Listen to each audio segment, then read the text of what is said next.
Alors dans cette session, je vais commenter la deuxième partie de la session Limpers, donc entre les 5 coachs. C'était pour fêter la 50e vidéo. Bon, on a fait pas mal de vidéos depuis, on en est à 70 voire 80. Alors je vais reprendre exactement là où on en était après la première partie. Donc Goa venait de faire un overbet à la river sur un board avec 4 carreaux. Il n'était pas arrivé à cette main-là, je crois, dans sa première partie, donc il faudra un peu patienter pour connaître ses cartes. Alors à droite, j'ai paire de 9 au Big Blind.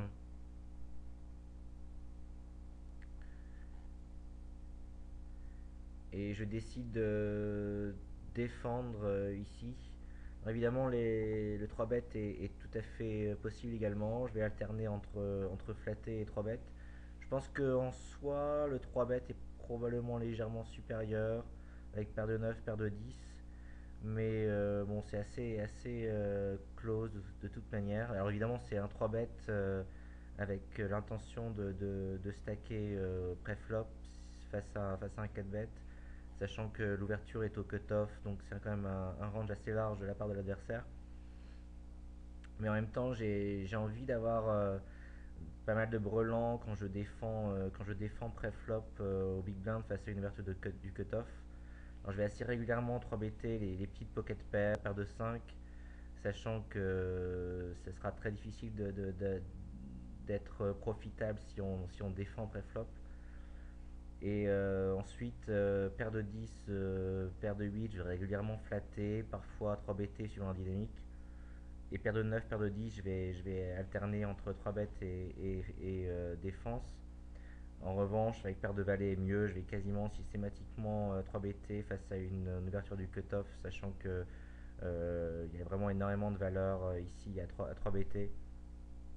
Et paire de valet, paire de dame, c'est vraiment pas des mains où on a envie de défendre face à une ouverture du cut-off. Éventuellement, paire de roi, paire de das, on peut slow player pré-flop en flattant, mais de manière générale, j'ai plutôt 3-BT. Alors le flop vient As-8-2 avec 2 cœurs, donc un flop assez dry.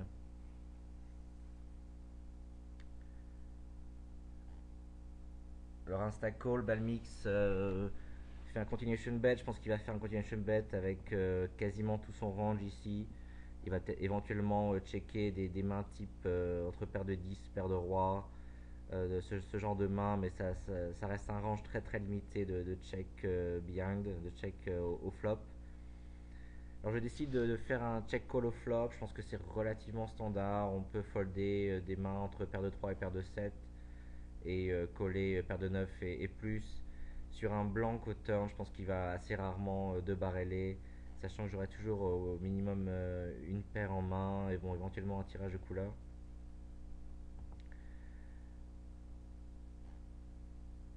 Mais dans l'ensemble, je pense pas qu'il va très souvent de barreler en bluff au turn. Alors ici, évidemment, avec le roi de cœur, je check fold. Vraiment, ma paire de 9 a très très peu d'équité face à son range ici de mise au turn. Même s'il aura régulièrement des semi-bluffs dans son range, mon équité est très faible. Alors, je peux éventuellement essayer de tourner ma main en bluff ici, sachant que je peux très bien avoir touché la couleur après avoir check collé le flop. Mais bon, c'est vraiment un check raise que je fais très rarement en bluff ici. Et dans l'ensemble, j'ai plutôt adopté une ligne check fold.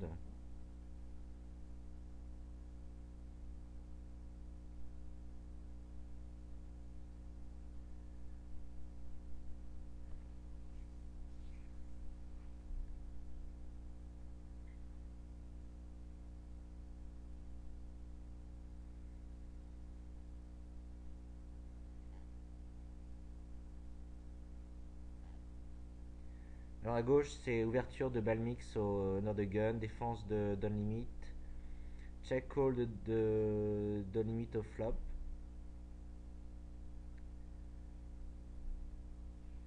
Balmix qui check le turn.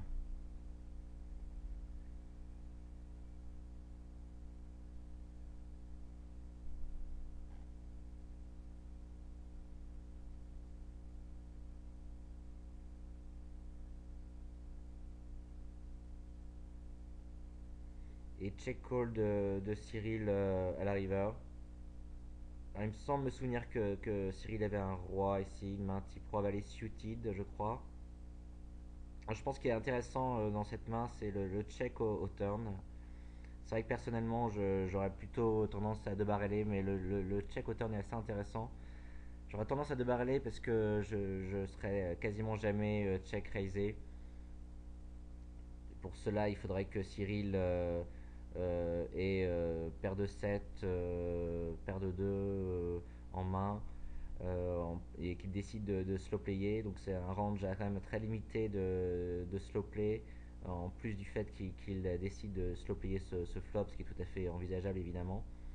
Et je pense pas qu'il puisse avoir deux paires ici, éventuellement 6-7 suited, mais c'est pas du tout certain qui défendent au big blind ce type de main. Et évidemment, il aura très rarement paire de roi. Donc le fait d'être très rarement check raisé au turn m'incite plutôt à avoir envie de barreler, même s'il y a très peu de fold equity ici.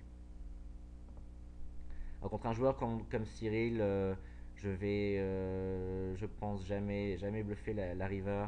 Je pense vraiment avoir aucune fold equity. Alors c'est vrai qu'il y a certaines scary cards comme un 5 de carreau, un 8 de carreau, un 9 de carreau ou un 10 de carreau qui complètent à la fois les backdoor quintes et couleurs. Mais Cyril est aussi conscient du fait qu'on peut avoir un tirage de cœur dans son range et que une carry card comme un 7 de carreau un 8 de carreau va pas mal polariser notre range de value bet. Donc je pense pas non plus qu'il fold assez régulièrement ce type de carte à la river. Contre un régular un peu plus weak, on peut bluffer, je pense, ce type de carte. Mais ça reste quand même très peu de cartes dans le paquet. Alors l'aspect donc positif du check au turn, c'est essentiellement de garder les couleurs inférieures qui vont certainement folder au turn, donc des mains type valet 10 de cœur par exemple au flop. Donc dans l'ensemble, je pense que c'est assez close. D'un côté, donc on a le fait d'être très rarement check raisé, de grossir le pot, et sur une river que l'adversaire va rarement folder, sachant qu'on peut très bien avoir des semi-bluffs dans son range au turn. Et d'un autre côté, en checkant, on garde en main des tirages de couleur inférieure qu'on va stacker à la river. Donc une décision assez close et c'est une décision assez intéressante de Balmix ici avec le check au turn. Moi personnellement, j'aurais plus tendance à, à debarreler, sachant que faire folder les tirages inférieurs, c'est pas non plus une mauvaise chose puisqu'on fait face à un 6 à hauteur. Alors sur la main de Goa ici, donc une ligne qu'on a vu Goa Nune utiliser très souvent, c'est-à-dire le flat pré-flop et le raise au flop. Ici à nouveau un raise au flop sur un flop très dry, donc dame 7-7 sans tirage de couleur. De limite qui call le flop et qui check fold le turn. Alors je pense que c'est vrai que a priori Goa représente à nouveau très peu de mains, essentiellement un 7, éventuellement As-Dame. Mais jusque-là, Goa a montré énormément de bonnes mains en showdown. Il sait qu'il représente très peu de mains. Donc je pense que Cyril a pensé qu'il bluffait quasiment jamais ici. En même temps, il n'est pas impossible que Goa profite de sa bonne image au showdown pour plus bluffer dans la suite de la session. Faudra voir sa vidéo pour en savoir plus.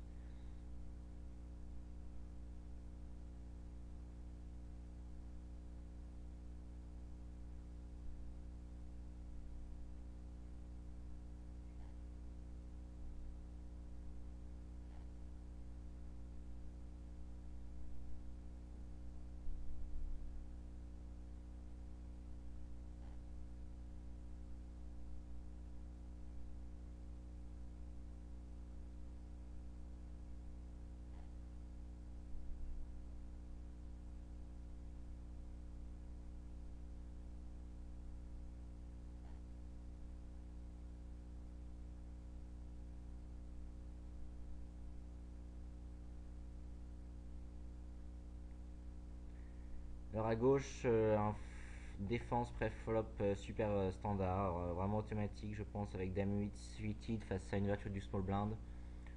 J'aime pas trop le 3 bet ici, je pense que la défense a plus de valeur face à une ouverture du small blind. J'aurais tendance à 3 better avec des mains inférieures, par exemple Dame 5 suited, ce type de main. Là encore, je pense que le float au flop est assez standard. On a quand même une équité pas négligeable avec le backdoor flush draw overcard sur un flop très dry où donc une dame sera certainement la meilleure main et éventuellement un 8. Je pense que folder serait vraiment une erreur. Ici, on peut aussi évidemment 3 bt, enfin raiser et relancer pardon, au flop. Les deux sont envisageables.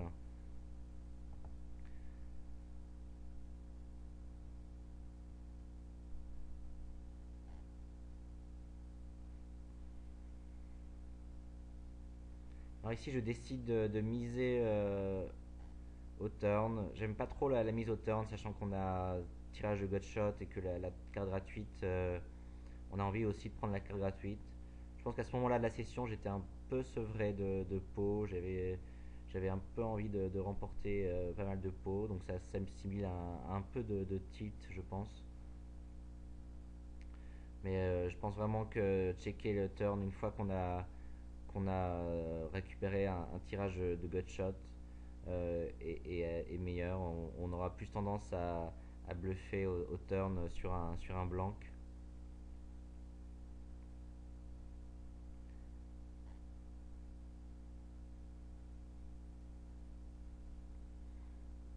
Alors ici à gauche toujours j'ouvre à 5 suited pré-flop face à Guanouné. Je suis raisé au flop, donc à nouveau la même ligne qu'a utilisé régulièrement Goa, c'est-à-dire défense pré-flop et raise au flop. Là encore, c'est une situation assez compliquée. Je pense que folder au flop serait assez weak.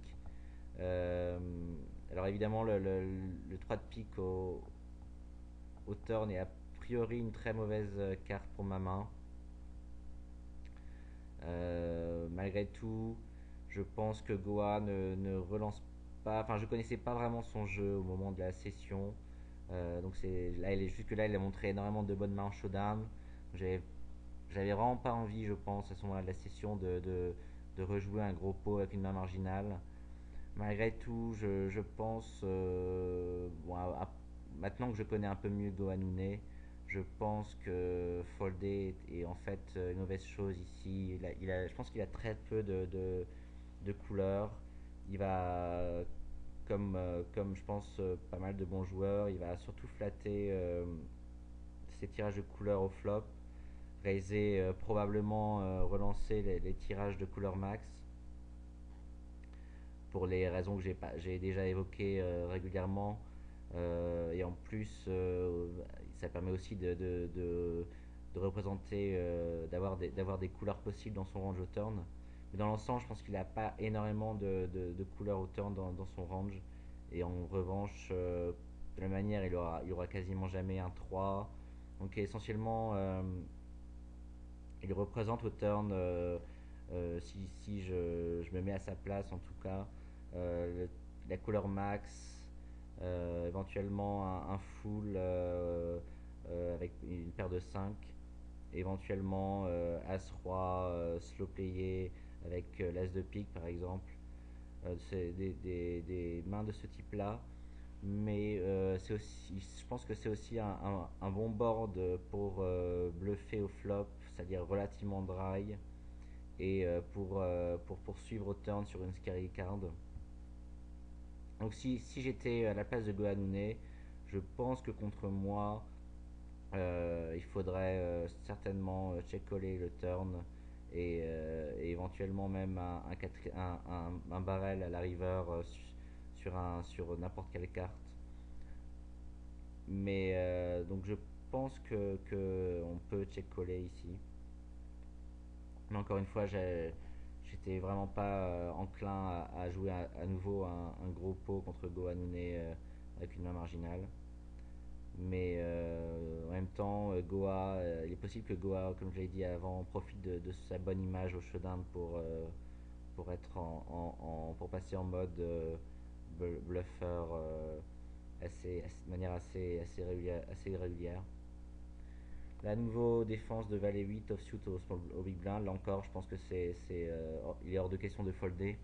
Bon, c'est une main quand même plus faible que dame 8 suited, on peut se permettre de 3-better ici. Je décide de ne pas bluffer, de ne pas essayer de voler ce pot. Je pense qu'il a très souvent minimum à un as. Ici en l'occurrence, il avait juste hauteur roi. Mais bah, s'il fallait bluffer, il faudrait évidemment minimum 2 barrelés face à un bon joueur. Donc je pense que face à son range, je pense que le 2 barrel est trop cher pour vraiment l'envisager de manière régulière. Alors ici c'est un spot pré-flop assez étonnant, c'est-à-dire après un squeeze d'Arctarus, Goa qui flatte au small blind. Alors c'est vrai que ils sont plus de 200 big blind deep, donc je pense que Goa peut se permettre de flatter avec des mains type pocket pair et bons suited connectors. Euh, le, donc le pot a été check down jusqu'à la river.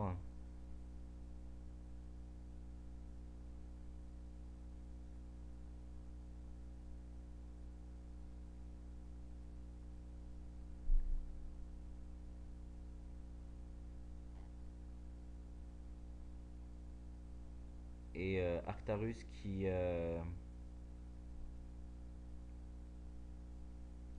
tank un peu et qui overbet légèrement la river. Alors je pense que on a vu dans la première partie qu'il avait fait un overbet en bluff, donc je pense que par la suite il aura plutôt envie de faire des overbets pour valeur. Je sais pas, je pense qu'il doit avoir une bonne idée du range de Goanune ici, comme je l'ai dit, à savoir essentiellement des pocket pairs et des suited connectors. Donc je pense qu'il avait sans doute espéré faire face à un brelan par exemple, ou éventuellement deux paires, ce genre de main. Mais Goa a stack fold, donc j'imagine bien avoir une main type paire de 2 à paire de 4 ou éventuellement dame roi, ce genre de main. En tout cas, très très peu de showdown equity après son insta fold. Alors à droite, j'ai ouvert dame 8 suited au cutoff et je continuation bet pour valeur sur le board dame 10 4. Donc je pense que c'est un continuation bet pour valeur assez standard sur un board assez drawy. Évidemment, il est hors de question de folder au flop face à une relance. L'idée c'est de flatter et de réévaluer le turn. Sans doute stacker sur un blanc au turn. Là, ça dépend quand même pas mal de la dynamique entre nous. Alors, le valet trèfle au turn est une très mauvaise carte pour ma main. Je pense que le check pour pot de contrôle est vraiment super standard ici. Donc, le valet trèfle touche énormément son range, que ce soit avec la possibilité d'une couleur, les tirages de quinte qui vont trouver une paire de valets et les gut shots aussi qui peuvent toucher. Alors la paire de valets évidemment c'est une main qui touche pas mal son range que je pourrais value BT à la river. Et donc a priori sur un blank river je vais tout le temps bet folder, enfin folder sur une mise à la river de down limit, sachant que a priori la minimum paire de valets ici qui va certainement pas value BT je pense. Ça serait sans doute beaucoup trop fin sur ce board. Donc je pense que je peux me permettre de bet folder ici, pardon, de folder sur un blanc face à une mise d'un limite. Alors le valet est évidemment à la river est aussi une mauvaise carte pour ma main, mais ça change pas en fait grand chose à la ligne que je vais adopter. Je pense que ça rend son range de value bet plus large. Et de mon côté, en revanche, ici, je pense qu'il n'y a vraiment aucun intérêt à value better la river une fois que le valet arrive, sachant qu'il va sans doute plus du tout, plus jamais value better une dame. Donc il peut très bien check-coller avec une main du type dame-roi par exemple. Donc je pense qu'il n'y a aucune valeur à miser la river avec un valet à la river sur un check, contrairement à un blanc. Mais dans tous les cas de river, je foldais madame ici. Je pense que ce serait une assez grosse erreur de coller la river.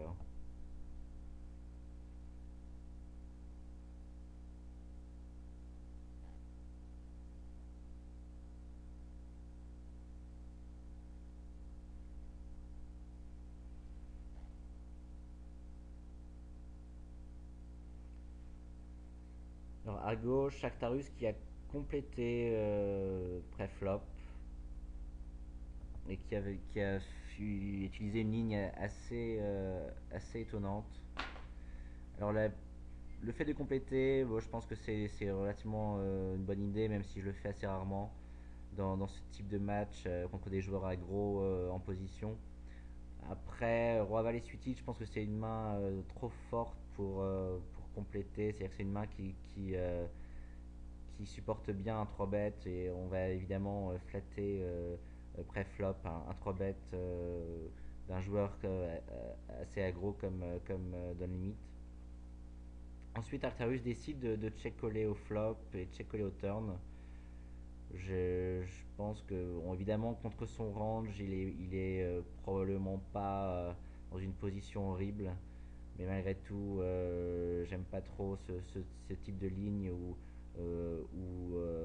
ça rend les turns et rivers très difficiles à jouer.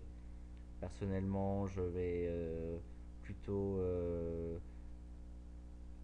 bet folder au flop ou check coller, check folder. Je pense que le check call au turn est quand même très très marginal ici. En revanche, c'est vrai que le check call au flop est pas forcément mauvais, sachant que encore une fois, je pense qu'il a une equity tout à fait correcte au flop. Et sachant que dans le limite, à pas relancé, on peut imaginer qu'il n'a pas très très souvent un as ici.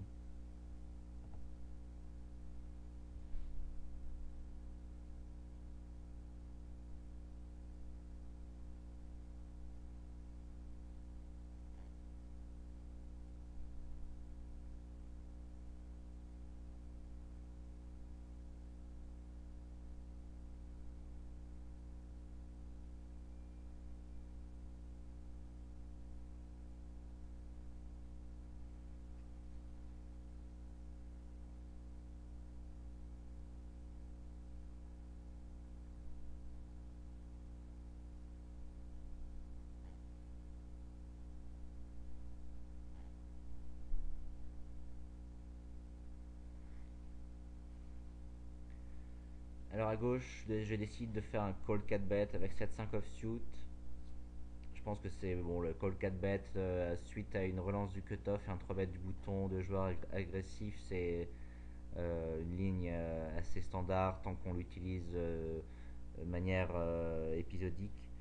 Alors je préfère malgré tout une meilleure main que cette 5 offsuit, c'est-à-dire qu'on ne sera pas souvent flatté pré-flop, mais on peut tout de même l'être par des mains du type As-Dame par exemple, ce type de main. Il n'est pas complètement hors de question que l'adversaire flatte pré-flop. Donc je préfère éventuellement une main du type 7-5 suited à 7-5 offsuit. Mais évidemment, on peut aussi envisager de faire un call 4 bet avec 7-5 offsuit suivant la dynamique.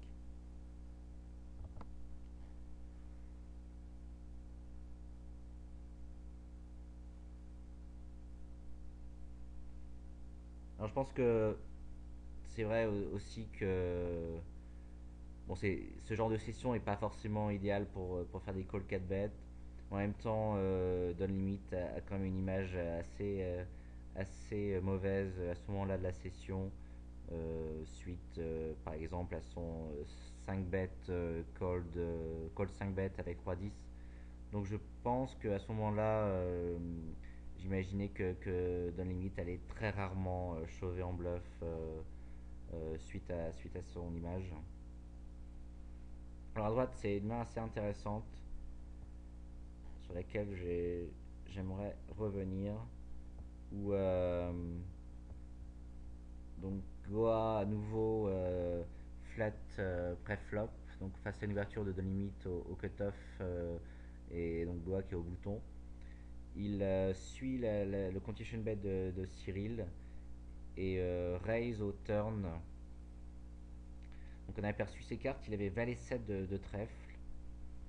Donc personnellement en standard, je vais quasiment tout le temps suivre le turn, sachant que notre main est vraiment sous-représentée et qu'on a vraiment le call d'un troisième barrel assez facile. On a besoin, je pense, de range de mains qui sont vraiment capables de suivre un troisième barrel sur ce board, sachant qu'on va rarement slow player flop et turn avec des mains type brelan et deux paires.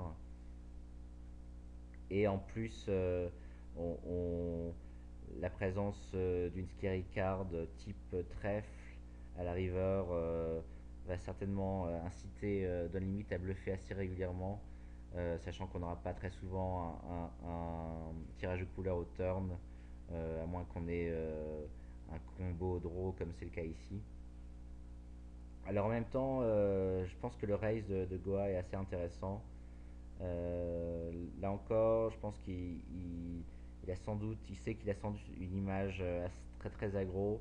Donc, et il pense, il doit se dire aussi que Don Limit n'a pas du tout envie de folder à ce moment-là de la session suite à ces nombreux folds qu'il a fait. Donc je pense qu'il raise essentiellement pour induire un 3 bet en semi-bluff avec une main type As-Dame, As-Roi, Roi-Dame par exemple. Malgré tout, je pense que c'est quand même un raise très fin. Je sais pas son intention à la river sur un blanc, s'il avait l'intention de value better ou pas. Personnellement, j'ai je suis pas sûr que ce soit vraiment un très bon value bet. En tout cas, ça serait vraiment extrêmement fin. Donc essentiellement, je pense que du point de vue de Guanouné, c'est un raise turn pour induire un 3 bet semi-bluff ou au turn.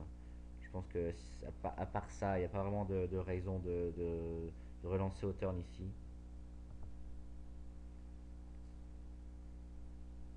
Évidemment, sur un roi qui a une scary card face au range d'un limite, il check. Je pense que du point de vue d'un limite, s'il a joué cette main assez standard, je pense qu'il peut difficilement faire autre chose que évidemment miser le turn le flop et le turn, sachant que le valet est une carte qui va rarement toucher le range de Guanouné. Après, au turn, on peut folder, on peut suivre. Je pense que ça dépend de, de, de la fréquence de bluff, comme ça, de Guanouné, de la dynamique.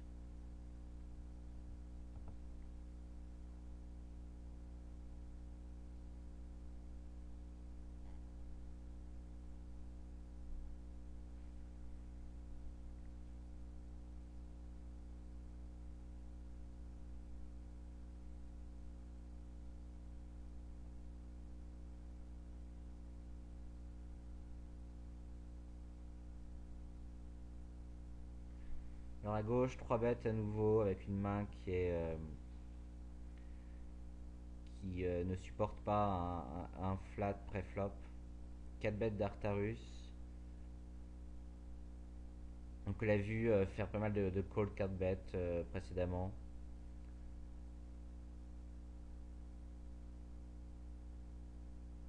Donc là encore, j'aurais pu éventuellement 5 bêtes, faire un 5 bêtes chauve. Je vais juste revenir sur le continuation bet à droite. Je pense que c'est pas forcément un continuation bet standard pour tout le monde. Mais malgré tout, je pense que c'est correct, sachant que Instacall a quand même beaucoup de pocket pairs qu'il va check folder dans son range. Et en plus, sur un call, on aura quand même un peu d'équité avec notre gutshot.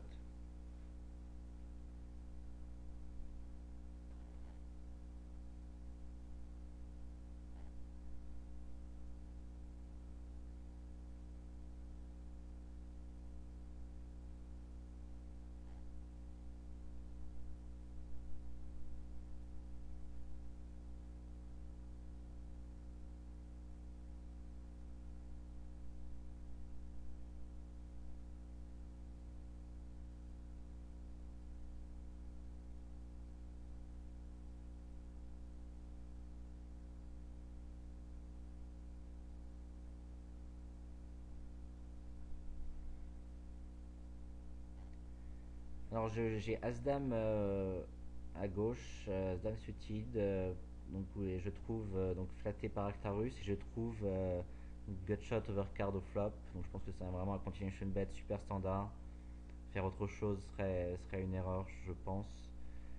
Je décide de faire un deuxième barrel. Bon là en revanche, je vais alterner entre check fold et deuxième barrel. C'est vrai qu'a priori, le range Artarus est constitué de pas mal de mains faites. Mais en même temps, bon, le 8 est pas une carte que je suis censé bluffer très souvent. Et j'ai aussi envie de punir des call flop assez loose avec des mains type paire de 9 et inférieur. Et il aura aussi pas mal de 10 dans son range. Donc je pense que vraiment le check fold au turn et le deuxième barrel sont assez proches en valeur.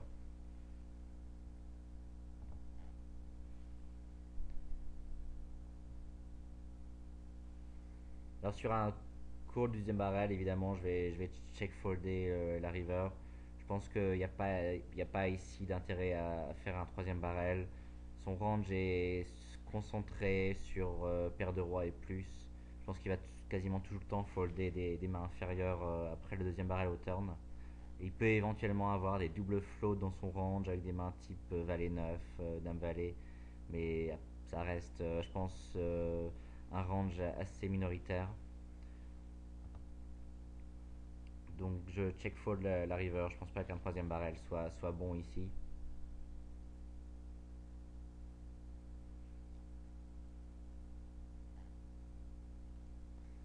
Alors j'ai vu la vidéo jouée par Actarus. Et je me souviens rapidement et je me souviens surtout de cette main. Et il avait As-Roi offsuit.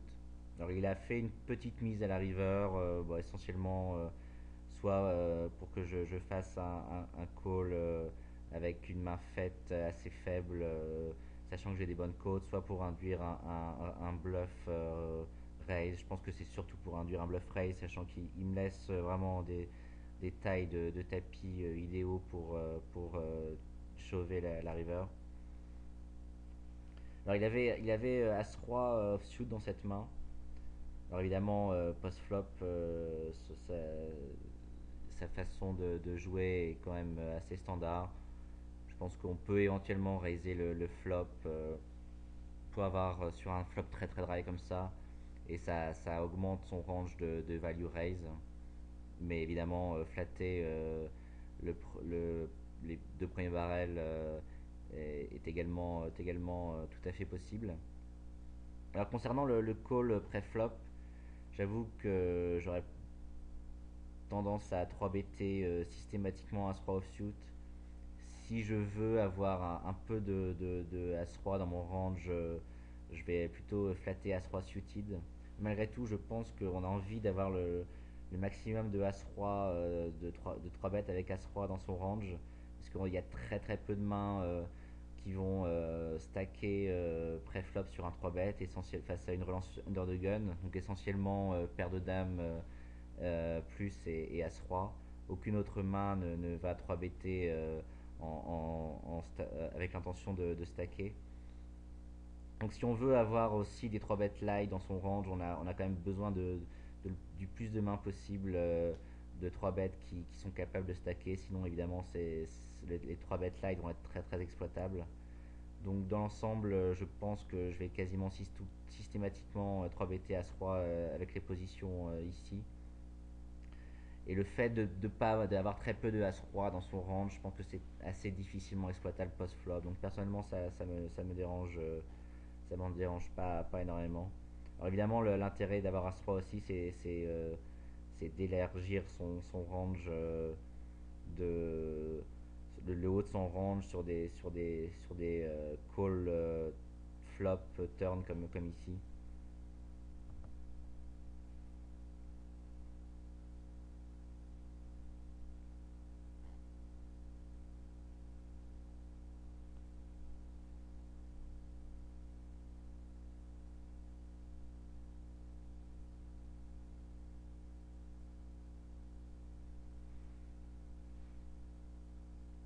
Bah, à gauche, je pense vraiment que c'est rarement une bonne situation de squeeze avec ouverture under the gun et cold call au small blind. Je pense que c'est typiquement deux ranges assez relativement serrés, même si celui de Goa sera plutôt polarisé. Ça reste des ranges quand même relativement serrées et je pense que le squeeze est pas du tout une bonne chose en général ici. Alors à droite, à nouveau, Goa qui a flatté pré-flop, raisé le flop, et il effectue un overbet au turn. Alors j'avoue que je suis très curieux de voir ces cartes ici. Euh,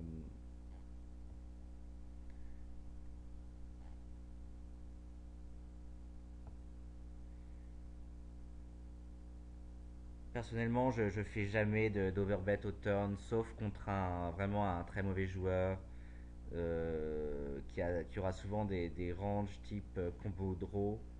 Et dans le cas où il va pas toucher son combo draw à la river, il va très souvent folder le troisième barrel. Donc c'est vraiment alors qu'il sera capable de suivre un overbet au turn avec son combo draw. Donc c'est le genre de joueur contre qui je vais faire un overbet turn, mais c'est vraiment les seuls. Je pense que l'overbet turn est rarement une bonne chose, sachant que c'est très difficile à équilibrer. Ici, j'ai du mal à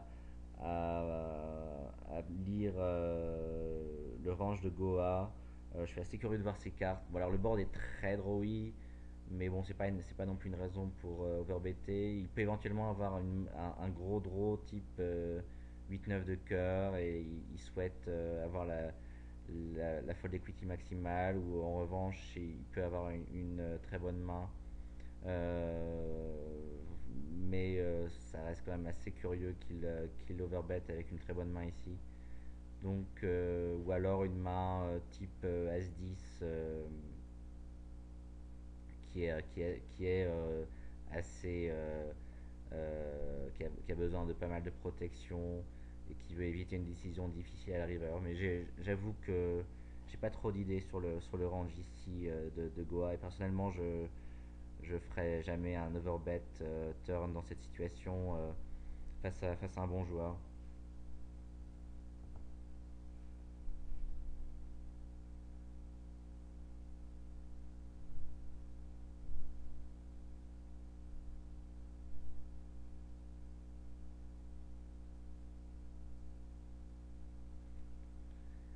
Donc là c'est clair qu'à ce moment-là du match, Cyril à Don Limit doit être très très agacé par le fait de folder énormément contre Guanouné. Et c'est peut-être aussi pour cette raison que Goa a tenté un overbet et qu'il s'est peut-être dit que c'était un bon moyen d'obtenir un hero call de la part de Cyril.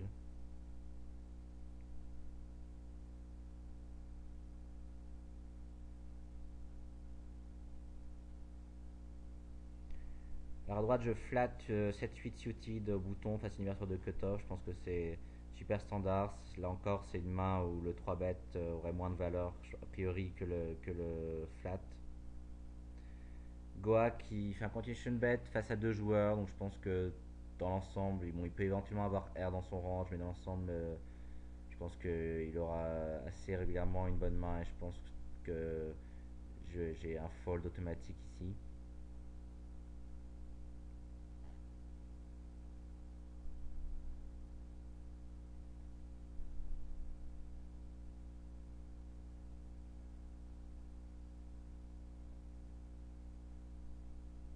Alors à gauche, je flat Dame 9 suited. Je pense que c'est un flat assez marginal, mais sans doute levé positif.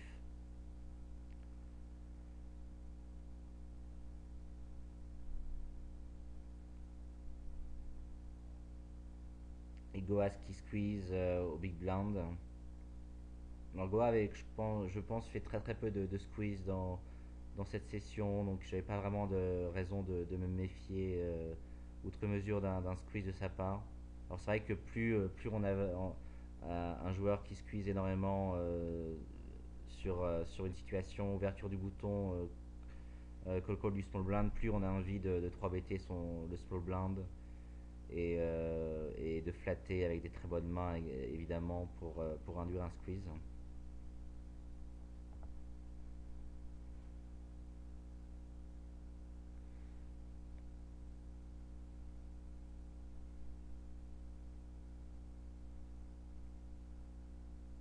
Alors ici, à droite, j'ai décidé de 3 BT en partie parce que il était possible qu'un stack call soit impliqué dans un gros pot à gauche. Et bon, c'est assez standard de, de faire des 3 bet light ou des 4 bet light lorsque l'adversaire est impliqué dans un gros pot sur une autre table.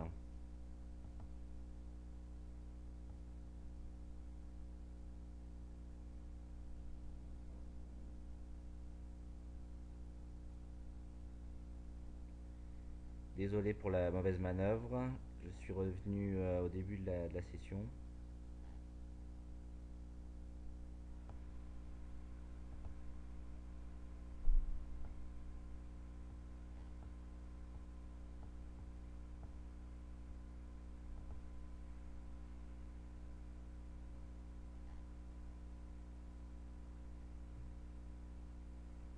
Alors ici, 3 bêtes évidemment avec paire de dames. On a vu Artarus qui faisait pas mal de call 4 bêtes.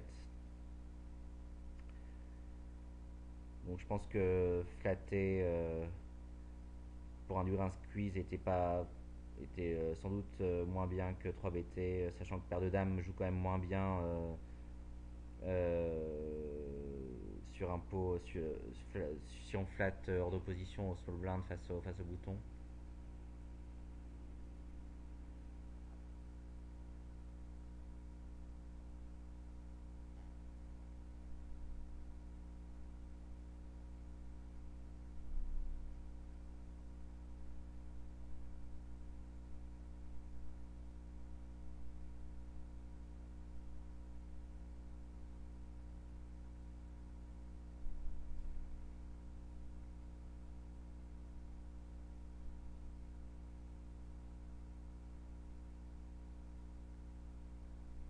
Alors à gauche, là encore, c'est Artarus qui a complété pré-flop, donc au small blind. Et cette fois-ci, à nouveau, donne limite à checker sa big blind. Ah non, pardon, il a relancé, mais fait une petite relance qui est assez étonnant. Artarus qui donc bet le flop et qui 3 barrel. Alors c'est vrai que je pense que le fold de Unlimit à la river, même avec une main type paire plus tirage de couleur par exemple, je pense il est assez automatique, sachant que on peut pas supposer que son range de R au flop, une fois qu'il donc bet, est très très large. Si on pense que son range de donc bet avec R est large, évidemment, je pense on est amené à suivre un troisième barrel, sachant qu'il peut de barreler avec un range assez large, type semi-bluff avec un trèfle, comme Dame 10 par exemple, offsuit avec la Dame de trèfle, etc. Mais je pense pas qu'on puisse supposer que son range de donc bet avec R soit très très large, et donc le fold, le fold sur le 3, donc il complète tous les tirages possibles au flop et assez automatique. Alors à droite, donc un stack call qui a flatté au small blind.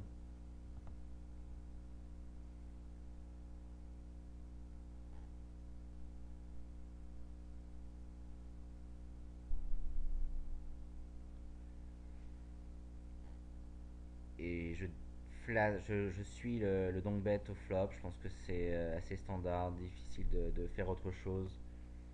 Je pense le raise est évidemment horrible et le fold serait un peu trop weak, sachant qu'il aura R dans son range, mais aussi pas mal de tirages de couleurs. En plus des bonnes mains type 1-8, des grosses paires slow playées pré-flop, etc. Là encore, le check au turn est super standard. J'ai une image quand même de quelqu'un qui a fait pas mal de float dans cette session.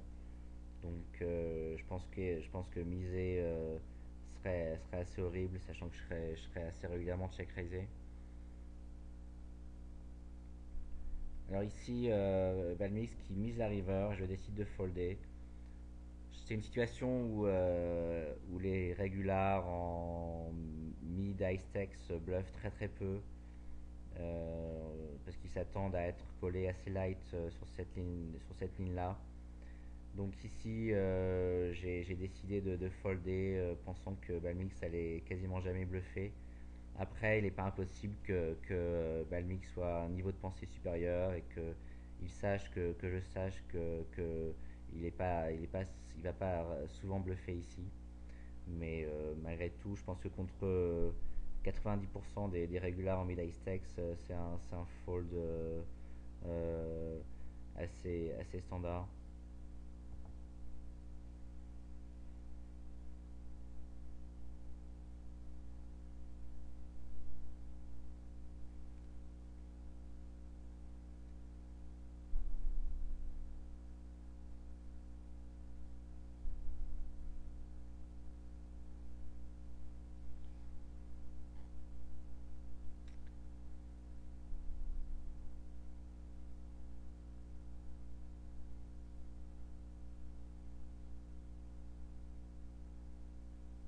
Donc là, à nouveau, un 3 bet automatique avec As-3 suited.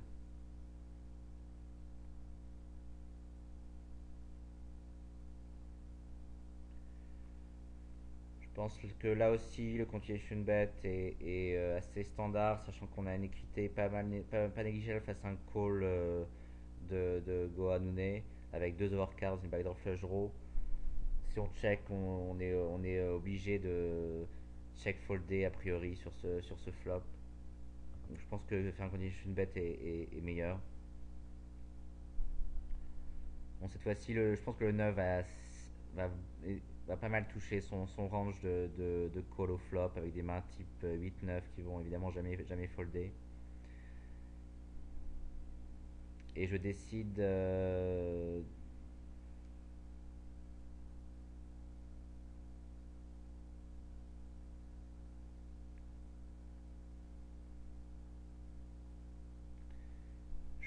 de ne pas bluffer la river. Là encore, je pense que c'est assez close. Je pense qu'il a assez régulièrement eu une quinte.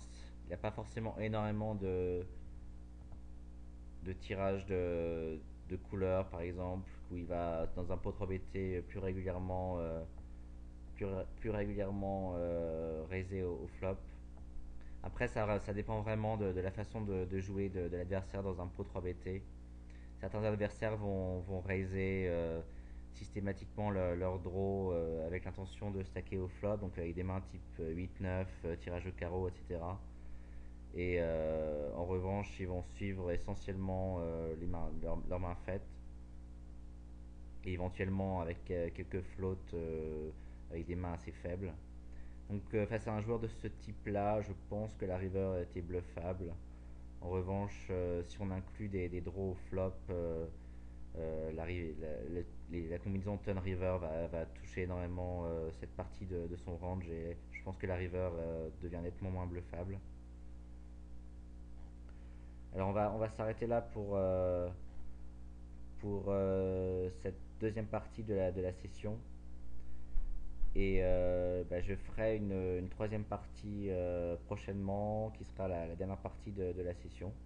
Donc je vous dis à très bientôt pour d'autres vidéos.